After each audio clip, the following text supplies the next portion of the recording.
Not too long ago, life in India revolved around physical cash. Every transaction, from buying milk in the morning to paying for a bus ticket, depended on having the right notes and coins in your pocket. This daily ritual was filled with small but constant frictions. Imagine a street vendor trying to sell vegetables. A customer might only have a large bill, and the vendor might not have enough change. This small problem could mean a lost sale. For millions of small businesses, this was a daily reality. The flow of commerce was often slowed down by the simple physical limitations of cash. The need for a better system was not just a matter of convenience, it was a matter of economic survival for many. The problem was bigger than just small change. Sending money to family in another village was a slow and often expensive process. A worker in a city would have to go to a money transfer agent, fill out forms, and pay a fee. The family member back home would then have to travel to collect the cash. For the government, cash was a leaky pipe with too many intermediaries. India needed a modern payments backbone, fast, cheap, and accessible to everyone, not just those in big cities. Before UPI, India was not without digital payment options. We had debit cards, we had credit cards, we had net banking through bank websites, we even had early forms of mobile banking. However, each solution came with problems that prevented them from becoming truly universal. They were like separate roads that did not connect to each other, creating a fragmented and frustrating experience for the average person. These systems worked for a select few, but they failed to solve the core problem for the vast majority who dealt in small, frequent transactions. Accepting cards meant rentals and fees. For low-value items, it simply did not make financial sense. So most merchants said, cash only. To send money, you needed a full name, long account number, and an IFSC code on a slow, desktop-first website. It was designed for larger occasional transfers, not for splitting a 10-rupee T-bill with a friend. The biggest challenge was interoperability. Each bank and wallet operated in its own walled garden.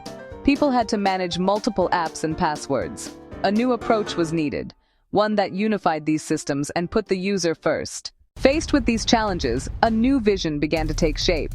The core idea was breathtakingly simple yet profoundly powerful. What if sending money could be as easy as sending a text message? This question drove the creation of the Unified Payments Interface, UPI. The goal was not to build another closed system or a new digital wallet. The goal was to build a common language that all banks and payment apps could speak, public digital rails upon which anyone could build payment solutions for India. Developed by the National Payments Corporation of India, a not-for-profit backed by banks and the Reserve Bank of India. This collaborative approach was crucial. Instead of banks competing with separate systems, they built a shared national infrastructure. The guiding principle: make payments instant, easy, interoperable. From any bank account to any other bank account, in seconds, 24 hours a day, 7 days a week, using just a mobile phone. No more remembering long account numbers or IFSC codes. It introduced the Virtual Payment Address, VPA. It looks like an email address. Example, name bank. To send money, you needed the recipient's VPA. To receive money, you shared yours. This removed the biggest friction in peer-to-peer payments and made payments intuitive and accessible to millions. A thin, mobile-first layer on existing bank accounts. No wallet top-ups, bank-to-bank in real time. Money stayed with your trusted bank. The launch of UPI in 2016 was just the beginning. Its explosive growth came from a perfect storm of factors. The first ingredient: widespread smartphones, affordable mobile data. India's telecom revolution. Millions, even in small towns, had a computer in their pockets. A massive ready-made distribution network for digital services. UPI, right product, right time. Mobile first. Second, open architecture. NPCI didn't build one app. It built the rails and invited others.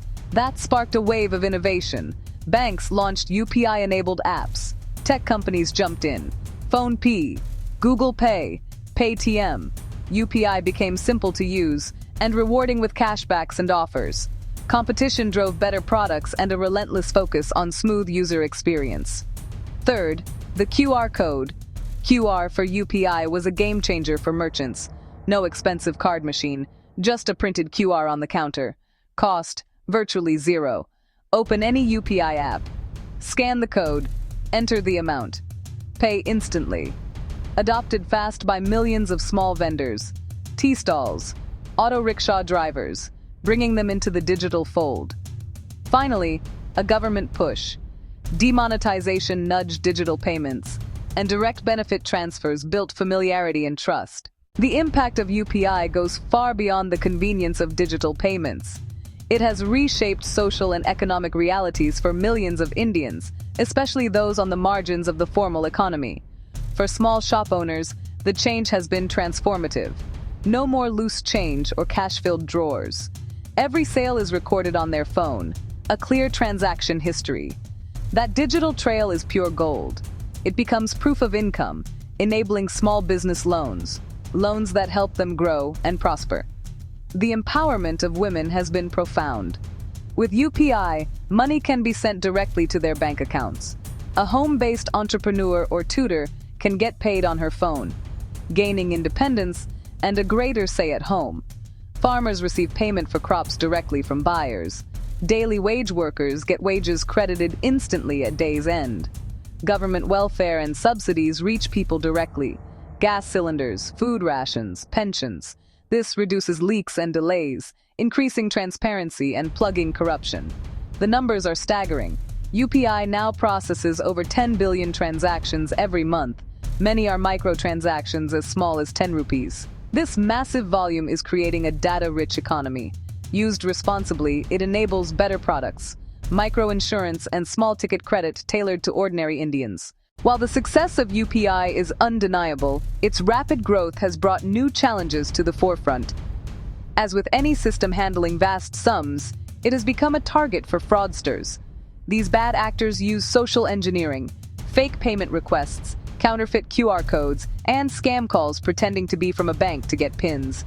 Protecting users, especially those new to digital technology, is a critical, ongoing battle. The need for robust consumer education cannot be overstated. It is not enough to provide the technology. We must empower people to use it safely. Never share your UPI PIN with anyone.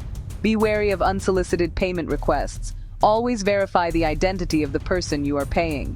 Banks, payment apps, and the government must work together on large-scale awareness campaigns, using simple language and multiple channels to reach every corner of the country. Another challenge is ensuring resilience and reliability.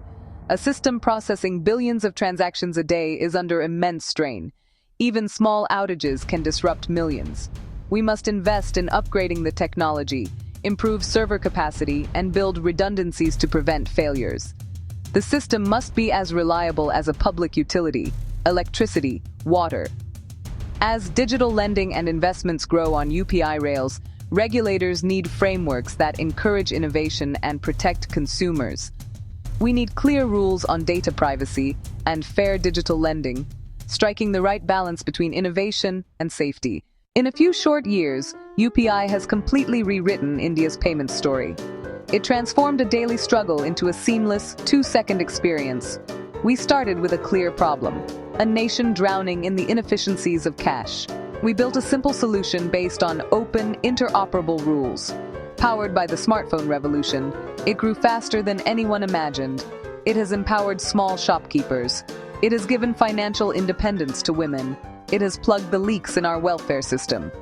It has turned millions of informal businesses into formal ones, creating a digital trail of trust and unlocking access to credit. This journey is the untold story of UPI. Not a story about technology alone. It is a story about people, a street vendor in Mumbai, a farmer in Punjab, and a student in Bengaluru, all connected by a simple idea. Financial inclusion is not a privilege, but a right. The idea that technology should serve humanity, making life simpler, safer, and more equitable for everyone. The work is not finished. We must continue our focus on security, on education, and on reaching those still left out. The future is bright, connecting globally, and becoming the foundation for insurance, savings, and credit. India showed the world how to build public digital infrastructure, a beacon of hope born of simple design, collaboration, and real problem solving. Like, share, and subscribe for more interesting videos.